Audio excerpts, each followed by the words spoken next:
What's going on, guys, and welcome back to another episode of Career Mode, episode number 247. And we start today's episode off with a game against Espanyol. Espanyol here, taking them on, and yeah, to be honest, we had a game against Real Madrid, so there was a couple of players getting rested in this game, but in general, had the first team out, and I thought we were going to have a walkover against Espanyol, who aren't amazing on this game, but even so, Ure had to be very alert in the first few minutes to make a very good save here, and once again, Espanyol just wouldn't stop pressing, and Ure had to see this shot go wide, but even so, we had the fewer of the chances in the first few minutes, but in the second half, Espanyol tried to play their way out from the back here. And again, in a game of few chances, you need your strikers to take the chances, and Jimenez did just that. That was a very good finish. The ball just seems to sit up for him perfectly for the volley, and on the left foot, he smashed it into the side of the net to make it 1-0 to Atletico Madrid. So that's how the game finished. It was like I say, a very poor game. It was one of those games where there were very few chances, only a couple for either teams, but we took ours. Espanyol didn't take theirs, and that's why we win the game. But after that, Athletic Bilbao said they are going to match the counter offer of £6.5 million for Bruno De Rosa, which is great. And Barcelona say that again that deal for Grimaldo was not good enough. And we have to wait for a minute and wait until we can get a bit more money. But De Rosa's not going to Bilbao. Once again, transfer talks break down. That's been happening quite a lot at Atletico Madrid. It didn't happen too often at Sunderland, Liverpool, Milan or Blackburn really, but Atletico Madrid's been happening quite a bit.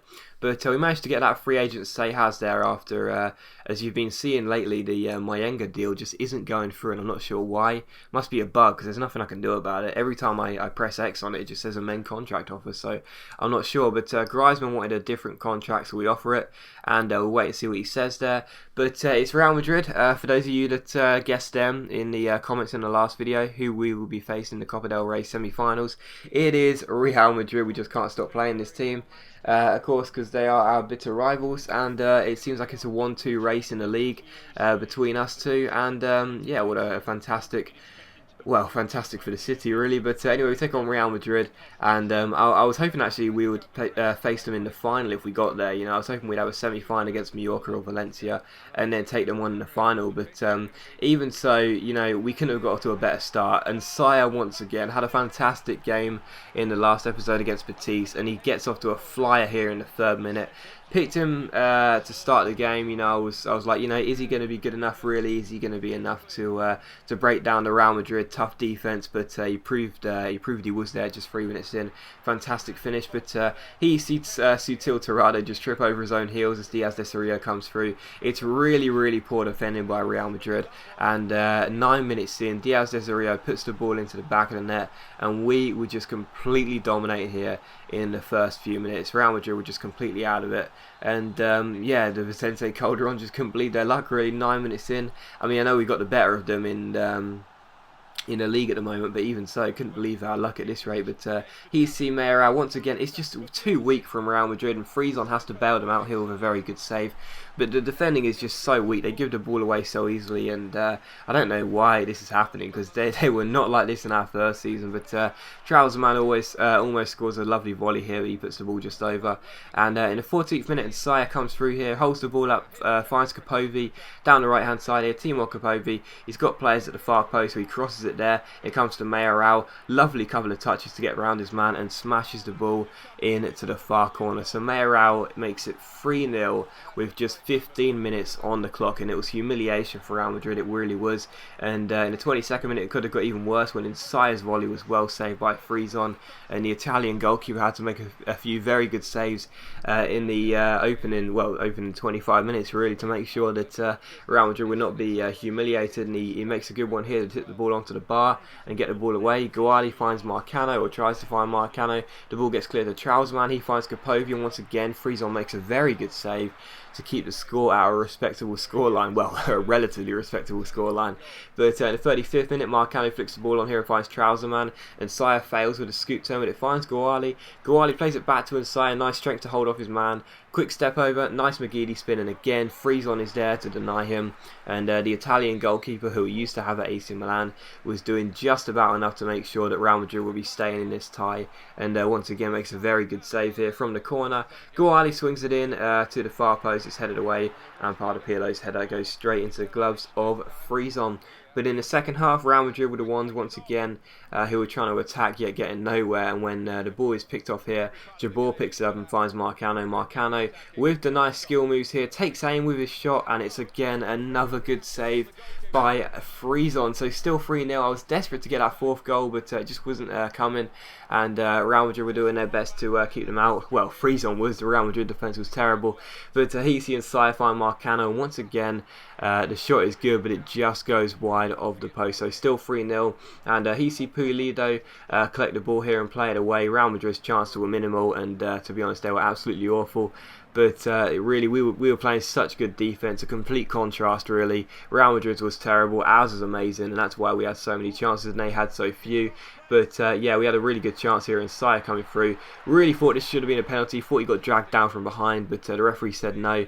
And then Real Madrid got one of their first chances of the game when Vegas headed it back to Ure.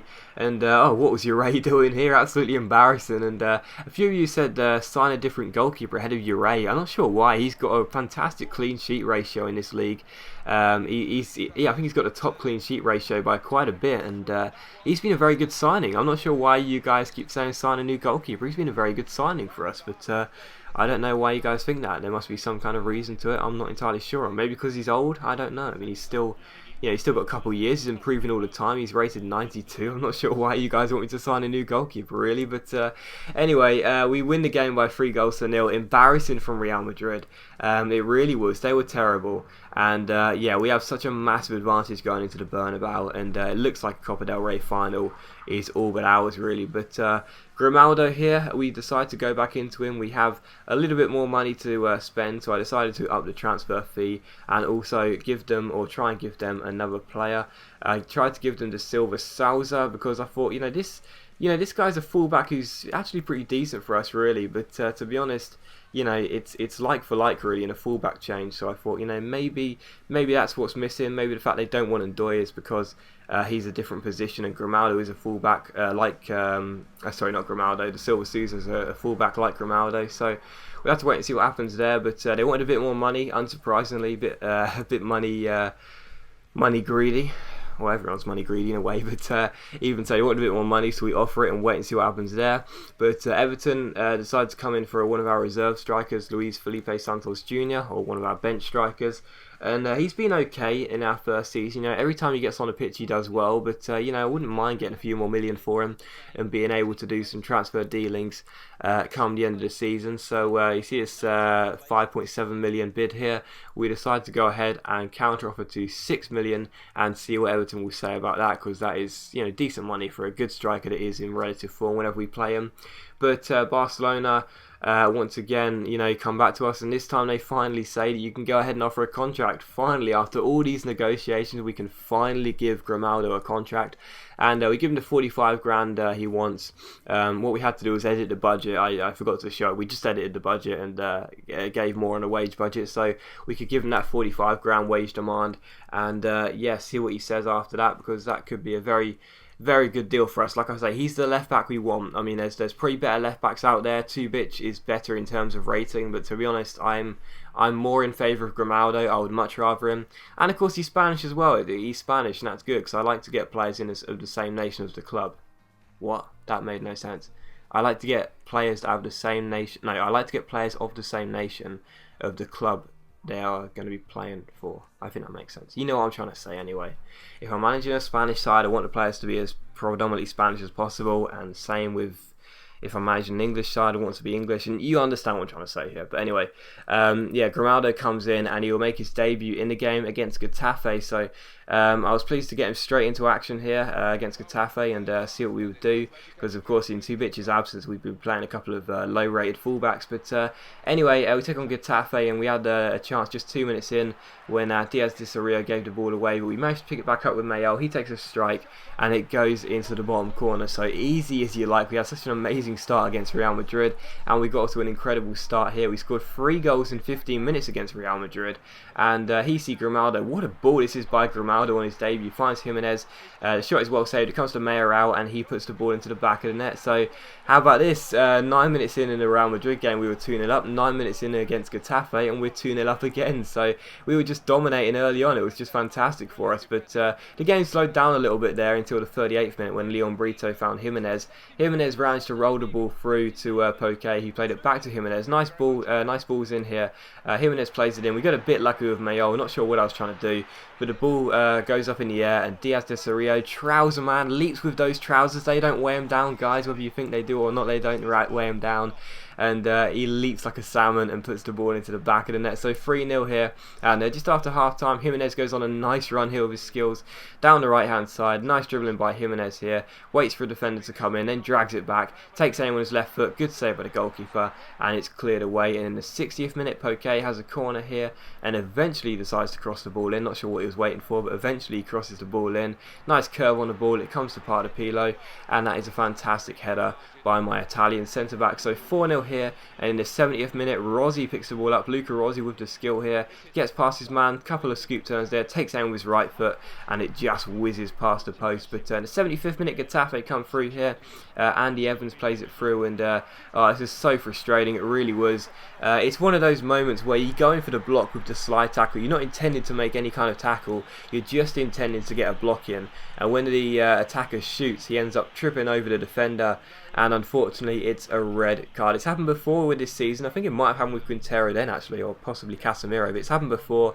The referee gives a penalty, and the goalkeeper saves it. I'm so bad at saving penalties, but just lately I've been so much better. The goalkeeper makes a great save, and it is 4-0 here. But in the 83rd minute, Getafe come through once again, try and get themselves a consolation goal, and they do, just out of a good finish by Pablo Sarabia. It does finish 4-1 though. We do get the 3 points, but Quintero will be out for a game. But as always, guys, a big thanks for watching today's video. I really hope you enjoyed it. If you have, please leave a like, because that is much appreciated, and it really helps my channel out. And I'll see you for another episode of Career Mode on this channel very, very, very, very, very, very soon.